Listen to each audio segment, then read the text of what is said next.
오늘도 잘 오셨습니다. 은혜 받고 갈 수 있게 바랍니다. 저는 여러분 인사하겠습니다. 잘 오셨습니다. 은혜 받고 가시기 바랍니다. 다시 한번 인사하겠습니다. 하나님 집사님 엄청 사랑하십니다.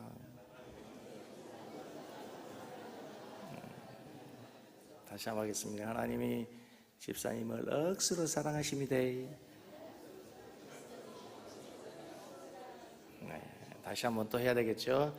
하나님 집사님 허벌나게 사랑하십니다.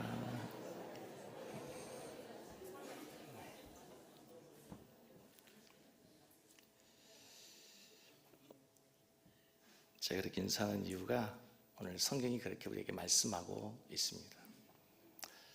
오늘 베드로전서 2장 11절 말씀에 보면은 이렇게 말씀이 시작합니다. 사랑하는 자들아, 사랑하는 자들아, 거류민과 나그네 같은 너희를 권하노니. 베드로 사도는 이 편지에 쓰신 자들에 대해서 이미 베드로전서 1장 1절에 뭐라고 했냐면 나그네들이다 그랬습니다. 흩어진 나그네들. 생각나시죠? 1장 1절에 보면 그렇게 나왔습니다. 1장 1절 나와라.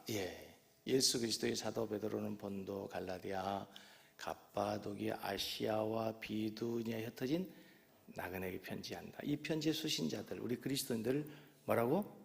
나그네로 표현했습니다. 근데 우리는 어떤 나그네인가 하면요, 11절에 보면은 사랑하는 자들아 이렇게 됐습니다. 나그네인데 우리는 사랑하는 나그네.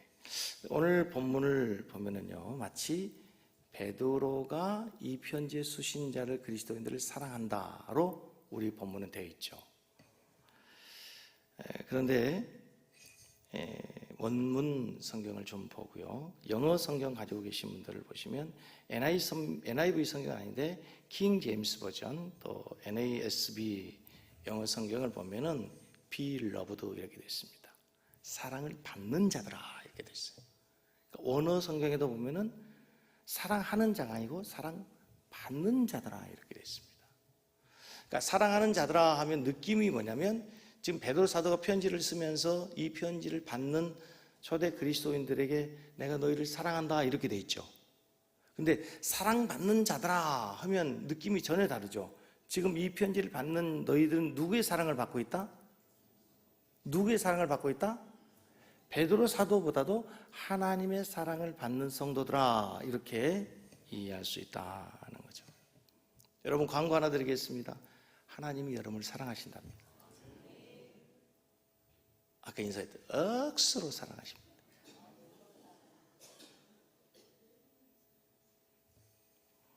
우리가 사랑받는다는 것보다 행복한 것은 없습니다. 우리가 남편에게 사랑받고 있다 느낄 때 행복하죠. 아내에게 사랑받고 있을 때 행복합니다. 자식들은요, 부모에게 사랑받는다 생각하고 느껴질 때 행복합니다. 반대로 왜 요즘 많은 사람들이 힘들어합니까? 왜 아파합니까? 먹을 것이 없어서 아니죠. 입을 것 없어서 아니에요. 사랑받지 못한다는 거죠. 남편은 아내에게, 아내는 남편에게. 부모는 자식을 엄청 사랑하는데 사랑을 자식은 느끼지 못하겠다는 거예요. 자식들은 부모가 나를 사랑하지 않는다는 거예요. 사랑하지 않는다고 느끼는 거예요.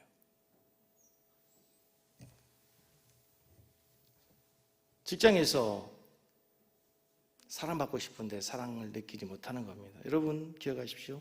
남편에게, 아내에게, 부모에게, 자식에게, 직장의 동료에게 사랑받지 못한다 느낄 수도 있습니다. 그러나 한 가지 기억하십시오. 하나님이 우리를 사랑하신답니다. 하나님 우리를 어떻게 사랑하시는가? 그리스도의 보배로운 피로 우리를 구원하시기까지 사랑한다는 것을 믿으시기 바랍니다. 그렇습니다. 사랑받는 것보다 행복한 것 없고요, 반대로 사랑받지 못한 것만큼 비참하고 불행한 것이 없습니다. 세상에 모든 것을 가지고 있어요. 명품을 갖췄어요. 호화로운 것을 먹어요. 그런데 사랑받지 못한다고 느끼면 그때 행복하지 않습니다. 아무리 많은, 아무리 풍요로운 음식을 밥상 앞에 차려놓았다 할지라도 최고의 음식이 있어도 내가 사랑받지 못한다고 한다면 그 밥상 결코 행복할 수 없다는 것이죠. 사랑받는 우리, 거류민으로 살아가요. 외롭게 살아가요. 나그네로 살아가요. 그런데 우리가 행복할 수 있는 이유가 있어요. 왜요? 하나님 우리를 사랑하신대요. 이거 하나 잊으시면 안 됩니다. 반드시 이거 하나 기억하시면 됩니다. 하나님 우리를 사랑하신다는 겁니다. 이 세상 사람 몰라줘도, 그렇죠? 이 세상 사람 사랑하지 않아도 하나님의 사랑으로 감격하며 살아가면 되는 줄로 믿습니다. 그런데 문제는요, 우리가 사랑만 받기만 하면 돼요? 줘야 돼요? 사랑 받기만 하면 안 되죠. 사랑에 보답해야죠. 사랑을 줘야죠. 사랑에 보답해야죠. 다른 말, 사랑에 반응해야 되는 거죠. 우리가 부모님이 자식들을 엄청 사랑하죠. 조건이 없이 사랑해요. 내 자식이니까, 내 새끼니까. 그러나 자식의 입장에서는 사랑을 받기만 하면 안 되고 이제 사랑받은 자답게 살아야 돼요. 그를 반응한다고 할 수 있고 보답한다고 할 수도 있고, 부모를 우리가 또 사랑해야 되는 것도, 그게 사랑이라는 거예요. 하나님 사랑도 여러분 똑같다는 거 아세요? 하나님 우리를 사랑하세요. 하나님 우리에게 조건을 걸지 않았어요. 뭔가를 기대하고 사랑하지 않았어요. 그럼에도 불구하고 우리 입장에서는 우리가 어떻게 살아야 돼요? 하나님의 사랑에 반응해야 돼요. 그걸 하나님께 기쁘게 해야 된단 말이에요.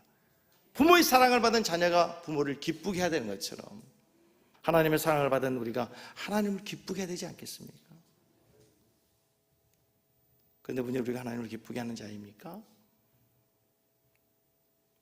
오늘 본문의 핵심은 이것이에요. 이미 사랑받은 우리가 이제 어떻게 하나님을 기쁘시게 할 수 있는가, 거기에 대한 고민, 거기에 대한 해답, 거기에 대한 길이 바로 오늘 본문의 내용이에요. 사랑받는 우리는 어떻게 살아야 됩니까? 그런 관점으로 11절과 12절을 보십시오. 그래서 오늘 이 본문을 이해하는 가장 중요한 건, 사랑하는 자들아 이렇게 하면 해석이 안 돼요. 사랑받는 자들아 이렇게 해석이 돼야 돼요. 사랑받는 우리는 이제 어떻게 살아야 되냐면 11절에 거류민과 나그네 같은 너희를 권하노니, 같이 읽습니다. 영혼을 거스려 싸우는 육체의 정욕을 뭐해라? 사랑받는 자는 첫째 어떻게? 육체의 정욕을 제어하며 살아야 돼요. 두 번째 12절에 너희가 이방인 중에서 행실을 선하게 가져 너희를 악행한다고 비방하는 자들로 하여금 너희 선한 일을 보고 오신 날 하나님께 영광을 돌리기를. 이방인 중에서 너희들이 선하게 살아라. 그래서 너희를 악행한다고 비방하는 자들로 하여금 역전시켜 오히려 그들로 하여금 하나님께 영광 돌리는 삶을 살도록 해라. 여러분, 이렇게 살면 하나님 기뻐하지 않을까요? 우리가 육체의 정욕을 제어하고 이방인 중에서 선한 삶을 삶으로 우리를 비방하는 자들이 하나님께 영광을 돌릴 수 있다면 그것 하나님이 기뻐하는 삶이 되는 줄로 믿습니다. 하나님께서 이 두 가지 명령 주셨는데 우리가 이거 처음 들어보신 분 있어요? 우리 육체의 정욕을 제어하고 살아야 되고 우리가 세상 가운데서 선한 삶을 살아야 된다는 것 처음 들어본 거 없어요. 처음 들어본 사람 없어요. 얼마나 많이 들었는지 몰라요. 얼마나 반복적인 성경의 교훈인지 몰라요. 그런데요, 흥미로운 것은요, 사람마다 어떤 사람은 11절에 더 강조점을 두고 11절의 말씀에 더 감동을 받아요. 그래서 이 11절 말씀대로 살려고 애를 써요. 반면에 어떤 사람은 12절의 말씀이 가슴이 와닿아. 12절 말씀에 감동이 돼. 그래서 12절 말씀대로 살려고 노력하는 사람들이 있단 말이에요.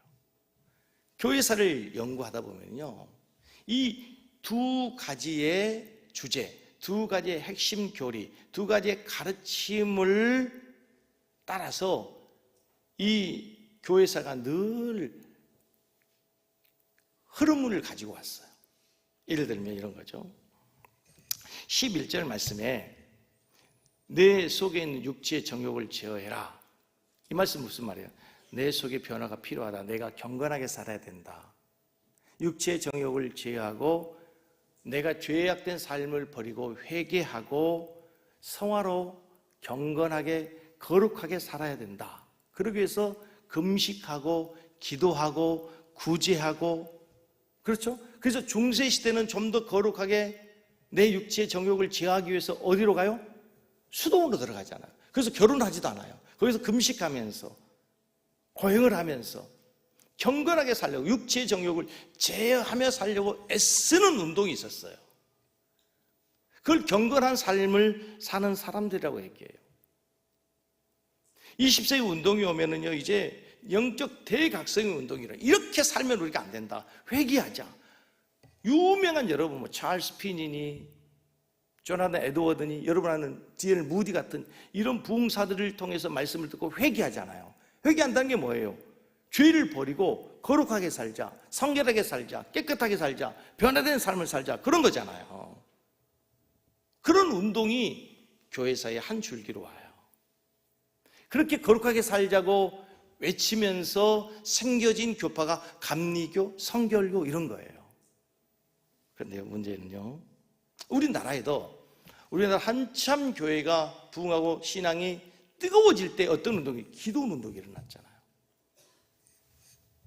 우리가 시간이 되면 기도원 가가지고 금식하고, 물론 문제가 있어서 기도원 가지만 은혜 받기 위해서 가는 거예요.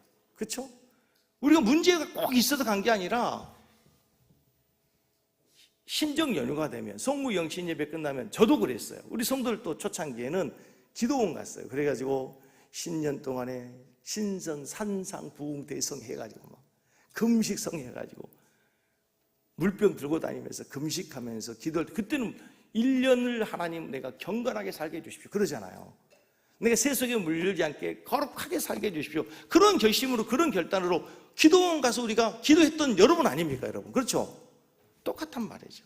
그런데 문제는요, 내가 성결하게 경건하게 거룩하게 살고 싶은 욕망이 크면 클수록, 노력하면 노력할수록, 기도하면 기도할수록 무섭게도 내 속에 이 육체의 정욕이 살아올라와요. 무서운 거예요. 내가 거룩하게 성결하게 말씀대로 살려고 애쓰고 노력하고 결심하면 나도 모르게 나를 괴롭히는 내 속에 죄악이 꿈틀거리는 것이 아니라요, 이게 나를 사로잡아와요.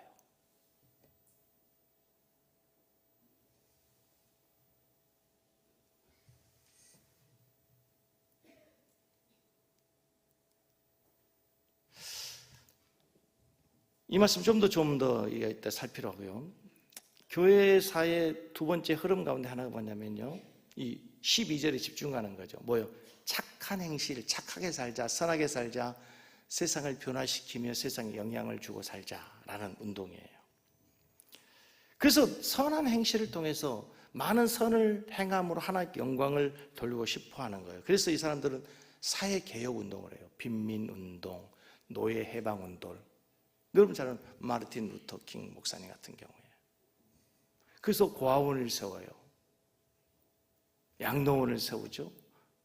어려운 곳에 학교를 세우죠. 구세군운동을 펼이죠. 빈민운동을 하죠. 사회를 변화시키기 위해서 YMCA, YWCA를 만들죠. 구세군운동을 하죠. 최근에는 여러분 잘 아시는 것처럼 그 지미 카터 대통령 그분들을 중심으로 해서 많은 기부를 해가지고 헤비타트 운동, 집 없는 사람들에게 집을 지어주고, 이게 뭐예요? 착한 행실로 하나님께 영광을 돌리기 위한 운동들이란 말이죠. 우리 주님이 오셔서 이 땅에 오셔서 약하고 소외되고 가난한 자들이 이웃이 되어주고 그들과 친구가 되어주셨던 것처럼 교회들이 그런 일을 해야 된다는 거예요. 사회운동을 해야 되는 거예요. 사회를 변화시켜야 되는 거예요. 빛과 소금이 돼야 된다는 거예요. 이래야 하나님이 기뻐한다고 생각하는 거죠. 교회사를 공부하다 보면서 알게 되는 그 비극이 뭐냐면요, 이 한쪽 운동에 치우치면서 이 한쪽 운동의 사람들이 또 다른 쪽의 사람들을 인정하고 높여주고 하는 것이 아니라 비방해요. 서로가 자기가 옳다고 주장하면서 서로를 공격하는 일들이 일어나게 된다는 말이에요. 첫 번째, 우리 거룩하게 성결하게 경건한 삶을 살아야 된다. 내 속에 육체의 정욕을 제어하면서 살아야 된다. 성령의 역사를 통한 내 속에 변화를 강조하는 사람들은 사회개혁을 주장하며 살아가는 사람들을 향해서 쟤들 맨날 사회개혁만 얘기하지 기도도 안 해, 금식도 안 해, 새벽기도도 안 해, 이렇게 비방하는 거죠. 반대로 사회개혁을 주장하는 사람들은 경건운동 사람들, 쟤들 맨날 기도만 하고 금식만 하지 별로 세상 영향력이 없어, 이런 거죠. 자, 여러분, 말씀을 통해서 우리가 오늘 객관적으로 살펴보면요, 둘 다 하나님의 뜻이에요. 둘 다 하나님이 기뻐하는 일이에요. 둘 다 하나님의 말씀의 명령인 줄로 믿습니다. 비판할 이유 없어요. 둘 다 소중해요. 한쪽만 강조할 필요가 없어요. 한쪽만 주장할 수 없단 말이에요. 그런데요, 질문. 그럼 뭐가 더 두 가지를 해야 된다면 우선순위가 어디에 있을까요? 뭐가 먼저일까요? 육체 정욕을 제하는 게 먼저일까요? 사회에 선한 영향을 미치는 사회를 변화시키는 게 먼저일까요? 단순하게 생각해 보면요, 오늘 명령은 먼저 내 속의 육체 정욕을 제하라고 먼저 나와요. 성경에서 먼저 나오니까 먼저 하라 이런 의미는 아니지만 이 두 가지 명령을 다음과 같이 설명할 수 있어요. 들어보세요. 첫 번째 명령, 내 육체의 정욕을 제하라, 이 말은요, 내 속에 일어나는 변화예요. 내 속에 내 심령이 먼저 변화되어야 되는 거죠. 두 번째, 선한 일을 통해서 사회를 변화시켜라, 이 말은 밖에서 일어나는 변화예요. 외면적 변화란 말이에요. 내 안의 변화, 즉 내 내면의 변화, 이것이 먼저예요. 세상의 악과 싸우기 전에 내 자신과 싸워야 되고, 세상을 변화시키기 전에 내 자신을 변화시켜야 돼요. 우리는 세상의 악과 싸우는 것이 너무 중요하지만 우리 내면을 바라보면요, 깜짝 놀란 사실이 있어요. 내 속에 세상의 악보다 더 무서운 악이 존재하고 있다. 선하게 살려면 살수록, 경건하게 살려고 살면 애쓰고 노력할수록 나도 모르는 사이 무서운 죄악의 덩어리가 있다는 사실을 깨닫게 되는 거예요. 그래서 하나님께서는 내가 선한 행실을 하는 것도 중요하지만 내 속에 있는 정욕과 싸우기를, 내 속에 있는 죄악과 먼저 싸우기를 원하는 사실을 믿으시기 바랍니다. 아무리 사회개혁을 부르짖어도 내 속에 정욕을 제하지 못하면 소용이 없는 거죠. 그래서 변화의 시작은 내 속에서부터 시작하는 거예요. 좀 더 깊이 생각해 볼게요. 먼저 육체 정욕을 제어해야 돼요. 여러분, 다시 말씀드리지만 이 세상만 악한 게 아니고 누가 악하다고요? 내가 더 악해요. 이 세상이 더러운 게 아니고요, 누가 더 더러워요? 내 내면의 속이 더 더러워요.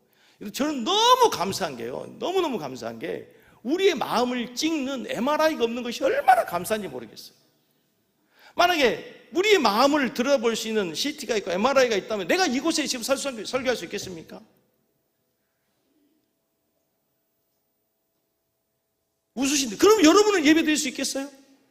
내가 MRI로 여러분 내면을 볼 수 있다면, 지난 한 주간에 여러분이 품었던 마음을 내가 다 볼 수 있다면, 여러분이 품었던 생각들을 다 제가 시트로 차트를 넘겨 볼 수 있다면, 여기에서 감히 설교를 듣고 여러분이 하나님의 자녀라고 설 수 있는 사람이 있겠어요, 여러분?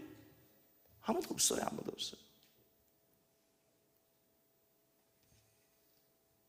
제발 기도하기를, 우리 내면을 촬영하는 MRI가 나오지 않기를 기도합니다. 사도 바울이 얼마나 선하게 삽니까? 얼마나 성령 충만한 사람입니까? 근데 바울이 고백하기를, 선을 행하기 원하는 내게 악이 함께 있대. 로마 7장 21절 같이 읽겠습니다. 그러면 내가 한 법을 깨달았니, 곧 선을 행하기 원하는 나에게 뭐가 있다고요? 이게 누가 고백이에요?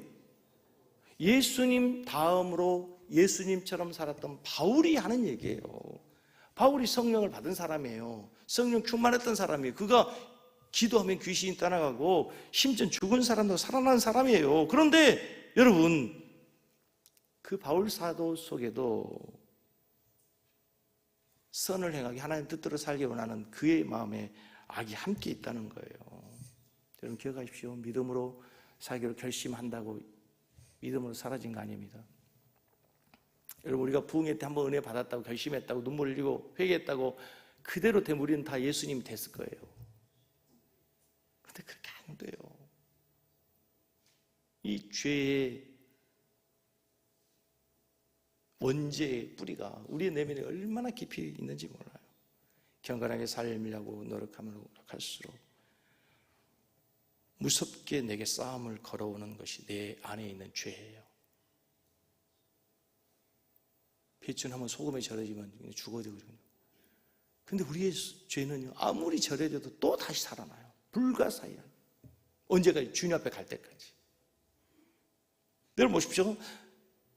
이 무서운 악을 베드로 사도는요, 1장 14절에 보면 구원받기 전에 우리가 따르던 사역이 있다. 이미 지금 이 편지를 받고 있는 이 편지의 수신자들은 신앙 때문에 핍박을 받고 있는 자들이라는 얘기는 뭐예요? 그리스도인들이잖아요. 예수 믿는 사람들이란 말이에요.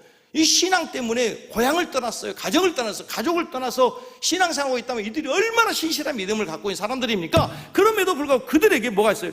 이전에 따르던 사역이 있대요.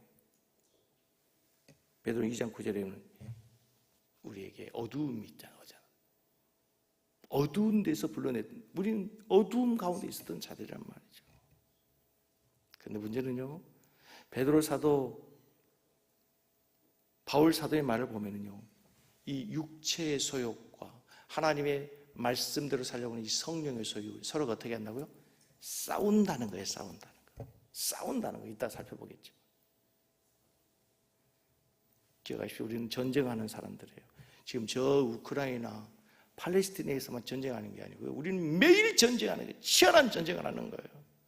이스라엘 백성들이 하나님께서 주시는 그 가나안 땅의 열매를 먹기 전에 먼저 가나안 땅에 살고 있는 가나안의 족속을 몰아내야 되는 것처럼 하나님이 주신 은혜, 하나님이 주신 평강을 누리기 전에 내 안에 뭘 쫓아내야 돼요?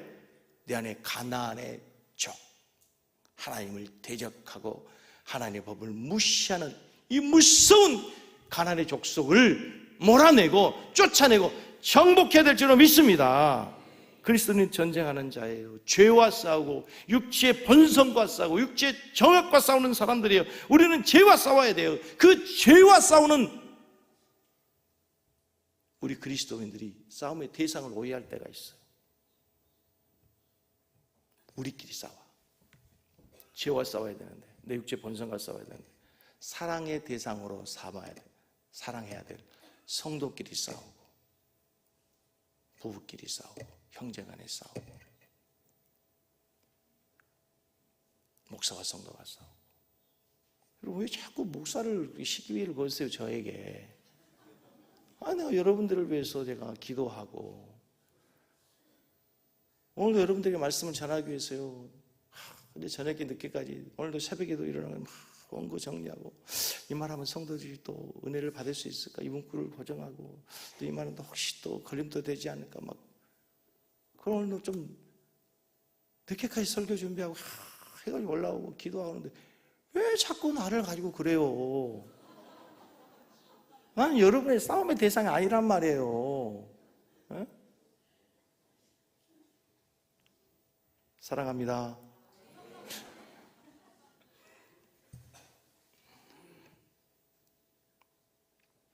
여러분, 싸움의 대상을 오해하고 서로 싸우게 하는 게 사단의 전략이에요. 자, 보십시오. 한국 교회, 유명했던 교회, 능력 있던 교회, 시대를 이끌었던 교회들이 어느 날 쇠락하고 힘없이 무너지는 것을 보십시오. 세상 사람들이 무너뜨립니까? 국가의 정부가 무너뜨리던가요? 아니에요. 다 스스로 싸워서 그래요. 목사와 장로들이 싸우고, 장로와 장로가, 성도와 성도들이 싸워가지고 다 무너지는 거예요. 그렇잖아요. 굳이 이름 댈 필요도 없죠. 여러분 교회 지나왔던 교회들 보십시오. 주변에 있는 많은 들려오는 소식들 교회들 보십시오. 다 그렇게, 그게 무서운 사단의 전략인 거예요. 다시 우리는 싸움의 대상을 바라야 돼요. 누가 싸워요? 육체 정욕과 싸우고 있어요. 여러분 안에는 죄와 싸우시라고요. 제 말이 아니고요. 히브리서 12장 4절 말씀해 보세요. 같이 읽습니다. 너희가 누가 싸우라고요? 누구와 싸우라고요? 목사와 싸우지 마세요. 저에게. 앞으로 성도들끼리 싸우지 마세요. 누군가 너에게 대해서, 목사에 대해서 얘기하면 쉿! 싸움의 대상이 아니에요. 싸움의 대상이 아니에요. 다시 12장 4절을 보시면 너희가 죄와 싸우되 아직 피 흘리기까지 당하지 아니하고, 그러니까 우리가 죄와 싸우되 어떻게 싸우려고요? 피 흘리기까지 싸우라는 거예요. 막 주먹질로 해가지고 상대방 코피 터지고 막 쌍코피 터지고, 그게 아니고 얼마나 성경이 리얼하게 표현하는가 보죠. 죄와 싸우되 대충 싸우지 마라. 피 흘리기까지. 그러니까 죄가 이렇게 무서운 거예요. 죄와는 어떻게 싸우라고? 성도들하고는요, 사랑하고. 그래요. 근데 어차피 우리가 한 가지 기억해야 될 것은요, 우리는 절대로 스스로 죄를 이길 수가 없어요. 제가 여러분 생각하는 것처럼 그렇게 쉽지 않다, 만만한 상대가 아니란 말이에요. 그래, 필요한 게 있어요. 죄를 이길 수 있는 무기가 있어요. 예수의 피, 예수의 보혈이에요. 우리가 잘 아는 찬양이 있어요. 죄에서 자유를 얻게 함은 보혈의 능력, 주의 보혈. 오늘 본문과 같은 2절에 육체의 정욕을 이기림은 보혈의 능력, 주의 보혈, 시험을 이기 승리되니 참 놀라운 능력이로다. 이 찬송 제목이, 찬송가 이 가사가 얼마나 성경적인지 몰라요. 죄를 뭘로 이긴다고요? 예수의 보혈로. 육체의 정욕은 뭘로 이겨요? 결심으로 이기는 게 아니에요. 예수의 보혈이에요. 아멘? 자, 보십시오. 우리의 육체의 정욕과 성령의 법이 싸워야 되는데 로마서 8장 13절 이렇게 말씀해요. 너희가 육신대로 살면 어떻게? 반드시 죽을 것이다. 영으로서 몸의 행실을 죽이면 살리. 그러니까 육체의 정욕을 뭐 하라고 하는 거예요? 제어하라 하는 거죠. 갈라디아서 5장 17절 시작. 육체의 소욕은 성령을 거스르고 성령의 소욕은 육체를 거스르는 이 둘이 서로 대적함으로 너희가 원하는 것을 하지 못하게 하라. 이 바울 사도는 대단히 이 영적인 갈등이 있었던 것 같아요. 육체의 소욕과 성령의 소욕이 서로 거스리고 자기 안에 치열하게 싸우는 그 싸움을 경험했던 사람이에요. 그래서 육체의 소욕을 성령의 소욕이 쫓아내야 된다는, 이겨야 된다는 거죠. 그래서 여러분, 왜 우리가 성령 충만해야 되는지 아시죠? 이 전쟁에 승리하기 위해서. 자, 다시 한번 옆에 계신 분을 인사하십시다. 성령 충만하시기 바랍니다. 아멘. 자, 이 성령 충만한 육체 정욕을 제하는 사람들 이제 12절이 있어야 돼요.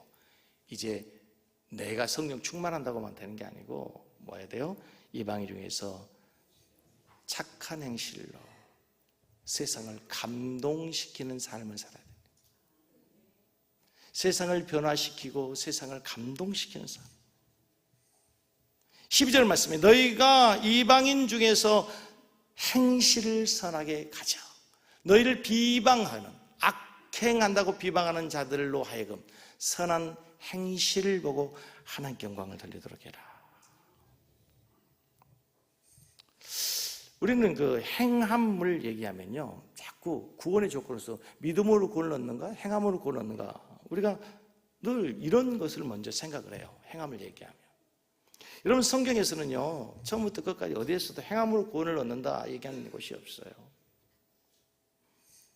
근데 성경에서는요, 행함으로 구원을 받지 않지만 믿음으로 구원받은 성도들은 행함으로 구원을 받는 그 구원보다도 훨씬 더 수준이 높은 차원이 고차원적인 행함을 요구한다는 걸 아세요? 오늘 본문 말씀에 분명히 베드로전서 1장에서 우리가 구원받은 것은 그리스도의 보배로운 피로 구원받았다 그랬죠. 썩지 아니하는 영원히 하나님의 말씀으로 구원은 받았다고 베드로서는 분명히 말씀했죠. 구원은 행함이 아니에요. 선행이 아니에요. 그러나 바울은 오늘 보십시오. 너희들이 구원을 받는 것이 행함이 아니고 착한 행실이 아니다. 그러나 이제 너희들이 구원을 받았으면 사랑받은 자들아, 사랑을 받았냐? 이제 너희의 행실은 구원을 조건이 아니라 이웃을 변화시키고 이웃을 감동시키고 이웃에게 하나님의 영광을 돌릴 수 있을 만큼의 변화를 주는 행동, 행함, 얼마나 수준이 높습니까, 여러분? 저는 베드로전서 강의하면서 너무 은혜를 받았어요. 야, 행함을 얘기하면서 우리에게 구원으로 조건이 아니라 이제 구원을 받은 하나님의 백성으로서 세상을 감동시키는 삶을 살아야 되는구나.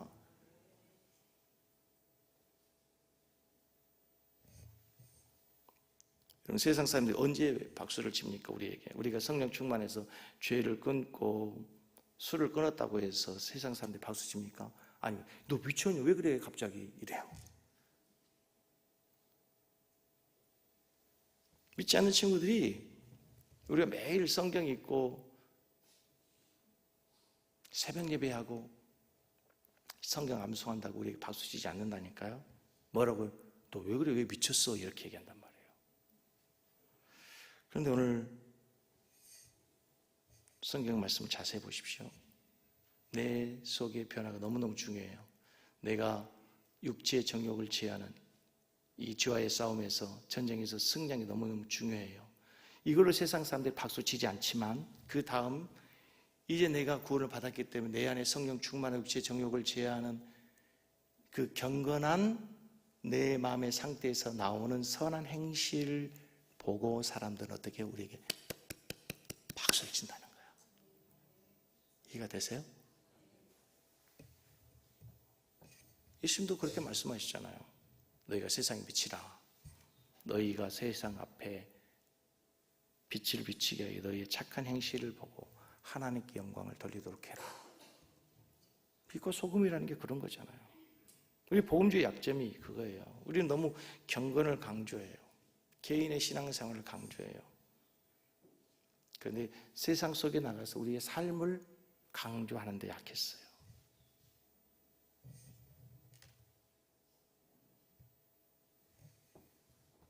선한 일을 하라. 사마리아인 이야기 여러분 잘 아시죠? 선한 사마리아인 이야기를 하면서 우리는 우리가 선한 사마리아인이 돼야지, 선한 사마리아인처럼 돼야지, 이렇게 설교를 듣고 이렇게 다짐하고 결심하잖아요. 근데 그 말씀을 다시 생각해 보면 그렇게 되면 안 돼요. 선한 사마리아 이야기는 잘 아시죠? 한 강도 만난 자가 있었어요. 죽어가요. 불쌍한 사람이에요. 도움이 필요해요. 근데 제사장이 그냥 지나가요. 믿음 좋은 장로님이 그냥 지나갔단 말이에요. 아니, 목사님이 지나갔단 말이에요. 선하지 않는 제사장이죠. 레위인이 지나갔어요. 하나님을 잘 믿는 사람이잖아. 장로님, 권사님이 그냥 지나간 거예요. 그러면 안 되죠. 그런데 세상 사람들이 비난하는 사마리아인이죠. 사마리아는 혼합주의 신앙이에요. 하나님도 모르고 율법도 모르고. 그래서 사는 사마리아인들은 굉장히 멸시를 받은 사람들이에요. 별 볼 일 없이 관심 없던 사람들이란 말이에요. 그런데 이 사람이 그 사람을 도와줬다는 거예요. 그래서 선한 사마리아인이 됐어요. 우리가 선한 사마리아인이 된다 이렇게 얘기한단 말이에요. 근데 그 본문을 오늘 보면서 이렇게 해석이 돼야 되는 거예요. 우리는 선한 사마리아인이 아니고요, 우리는 선한 제사장이 돼야 되고 선한 레위인이 돼야 될 줄로 믿습니다. 그렇게 돼야 되는 거 아니에요? 세상에, 우리 목사님 너무 선하시다, 너무 착하시다, 우리 장로님 너무 사랑이 많으시고 너무 좋으시다, 우리 권사님, 우리 안수 집사님 최고다, 이렇게 돼야 되는 거잖아요. 선한 사마리아인이라 선한 제사장, 선한 레위인이 돼야 된단 말이에요. 그래야 하나님께 영광 돌리는 거죠. 그래서 비방하는 자들로 하여금, 그렇죠, 예수 믿는 사람들이 왜 그래? 라고 하는 사람들로 하여금 대단하다, 하나님께 영광을 돌리는 이 역전이 일어나야 될 줄 믿습니다. 저는 그 역전 우리 섬기는 교회에서 보기를 원합니다. 비방하는 자들의 입술이 오히려 하나님을 찬양하고 예수 믿는 우리를 칭찬하는 입술로 역전되기를 주의 이름으로 축복합니다. 그게 뭘로 가능하다고? 내 안에 있는 경고로만 안 된다고요. 내가 하나님을 안 만큼, 하나님의 사랑을 깨닫는 만큼, 기도한 만큼, 예배 드리는 숫자만큼 이제 세상에 가서 어떻게 세상의 사람들과 다른 구별된 삶을 살아야 된단 말이에요.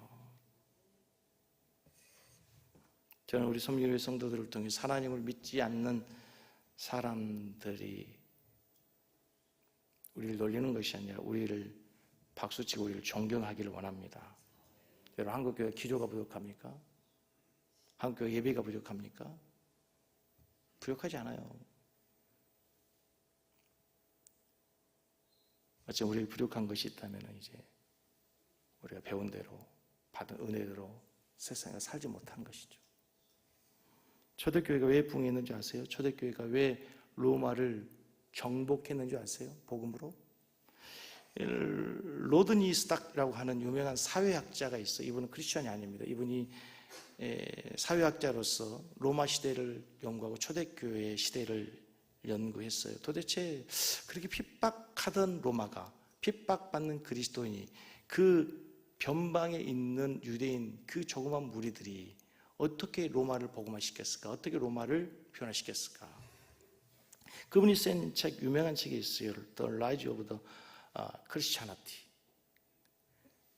이 사람이 그 책의 결론을 이렇게 얘기해요. 기독교의 부흥과 승리의 원천은, 아주 재밌는 분석을 했어요. 사회학자가 로마를 어떻게 정복했는가 하면은 초대교회 사람들이 당시의 로마 사람들과 다르게 살았다는 거예요.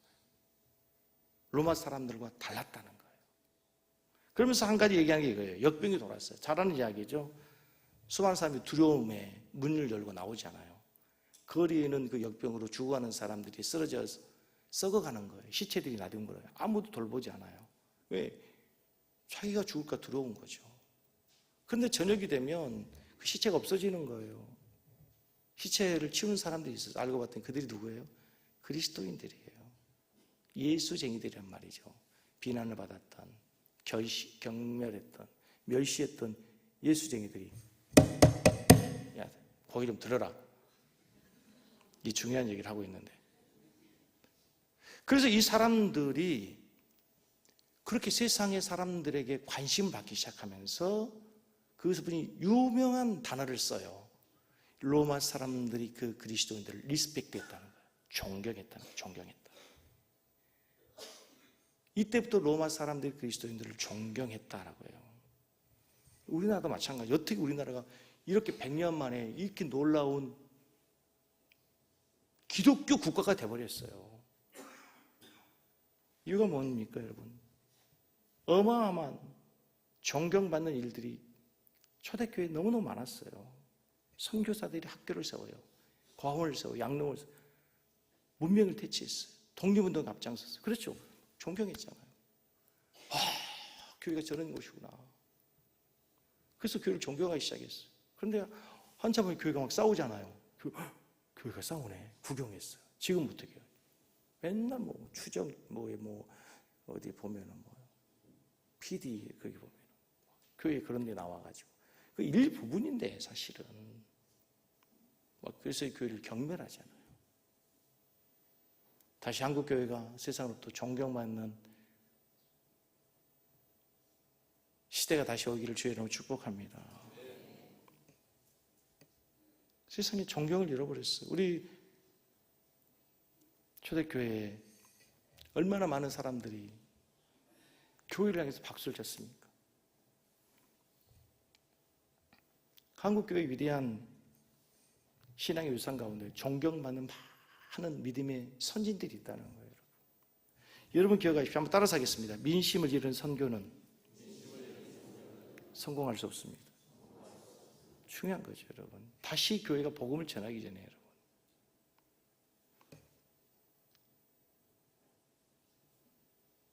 민심을 잃은 이 지역에서 여러분. 해피데이 끝났다고 다 끝나면 안 되고 계속해서 우리가 참 감사한 게요. 여기 오늘 점심 식사하고 가세요. 식사하시면요, 여러분들에게 귤을 주실 건데 여기 앞에 있는 부대찌개 가게 그 킹콩 부대찌개 거기에서 우리 교회에게 고맙다고 이렇게 성도님이 많이 가셨던 모양이죠. 그래서 거기에서 교회에 과일을 줬어요. 여러분, 저는 그런 생각을 했어요. 아, 우리 교회가 이 지역의 가게들을 이용해야 되겠구나. 여러분 조금 비싸더라도 슈퍼도 여기도 이용하시고. 아멘. 좀 가게도 식당도 좀 이왕이면 여기도 이용하시고. 또 저기 안산에 있는 우리 성도 식당도 많이 이용해 주시고. 아멘. 그래야 되는 거잖아요. 그래야 되는 거예요. 그러면서 꼭 나오면서 우리 교회 섬기는 교회 좋은 교회입니다. 아멘을 하나도 안 하는 거죠. 아멘 타이밍이 안 되고, 이 아멘을 언제 해야 될지 모르는 게 아니라 아멘을 잃어버린 것 같아요. 아멘을 잃어버린 것 같아요. 여러분 제가 말씀드렸지만 한국 교회는요 정말 좋은 위대한 존경받는 신앙인들이 너무 많은 거 축복이에요. 한국유리 창업자 최태수 장로님 얘기했죠. 기억나시나요? 이분이 사업하다가 자금을 빌려서 은행에서 6.25가 전쟁이 터졌습니다. 모든 사람이 전쟁 터졌으니까 피난 가고 돈 안 갚아도 된다 생각하고 다 은행 찾아온 사람이 없어요. 그런데 대출금을 갚으러 갑니다. 은행 직원이 황당해서 얘기합니다. 아니 전쟁통에 무슨 빚을 갚으러 왔습니까? 아무도 안 오는데 난 그리스도인입니다. 전쟁이 났지만 난 돈을 빌렸습니다. 이 빚을 갚아야겠습니다. 그 은행원이 깜짝 놀란 거죠. 사랑의 원자탄이라는 손양호 목사님. 세상의 사람들은 도저히 그 일을 열 수 없잖아요. 자기 아들을 죽인 그 원수를 어떻게 양아들을 삼을 수 있겠어요? 그리고 그 아들이 목사가 됐다는 거 아닙니까, 여러분? 어떻게 그럴 수 있겠어요? 뭐 그 위에 할 수 있는 일이 얼마나 많습니까? 설교의 결론이에요, 이제. 한국유리 최태수 회장님 과거의 이야기로, 사랑의 원자탄 과거의 이야기로, 오늘 이 시대의 우리의 이야기로 우리가 만들어야 돼요. 이 시대의 사랑의 원자탄 우리 섬기는 교회 성도가 되기를 원합니다. 아멘? 할렐루야! 이게 설교예요. 이게 결론이에요. 이게 하나님의 말씀이란 말이에요. 과거의 이야기가 아니고 이제 우리의 삶에서 너희의 착한 행실을 보고 너희를 비방하는 자들로 하여금 하나님께 영광을 돌리도록 해라. 아멘? 우리가 하나님의 사랑받는 자인 것이 분명합니다. 하나님 여러분을 사랑하십니다. 그래서 끝이 아니에요. 이제 우리가 하나님께 반응해야 돼요. 하나님을 기쁘시게 해야 돼요.